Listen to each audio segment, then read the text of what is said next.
In today's video, I'm going to teach you how to recolor shapes, icons, and graphics in Adobe Express. By the end, you'll know exactly where to click, how to pick the perfect color, and how to fine-tune the look with opacity and border settings so your design feels polished and consistent. Start by opening your design in Adobe Express and navigating to the element you want to change. This can be a shape, an icon, or a graphic. Click directly on the element to select it.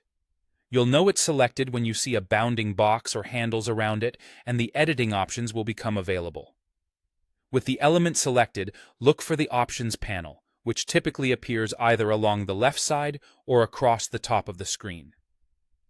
This panel is where you'll find the controls you need, such as fill, border or stroke, and opacity.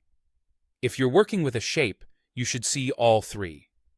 Icons and certain graphics may show fewer options depending on how they were created. Let's start by changing the fill color. Click the Fill option to open the color picker. From here, you can choose a color from the preset swatches for a quick match or dial in a custom color for precision. If you're matching brand colors, enter a hex code to get an exact hue. You can also use the eyedropper to sample a color already on your canvas, which is great for maintaining harmony across your design. If you want a softer, layered look, adjust the opacity slider so the element becomes partially transparent, letting the background subtly show through.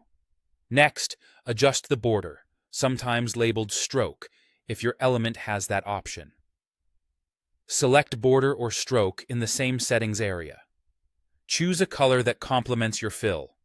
Contrasting borders can make elements stand out, while tonal borders keep things refined. Then adjust the thickness to control how prominent the edge appears. A thin stroke adds definition without drawing too much attention, while a thicker stroke can frame the element and make it pop. As you make changes, keep an eye on how the element interacts with the rest of your layout. Consider readability, contrast, and balance. If something feels off, simply revisit the fill, opacity, or border settings and tweak until it looks right. That's all there is to it. Select the element, open its settings, refine the fill and opacity, and, if available, fine-tune the border.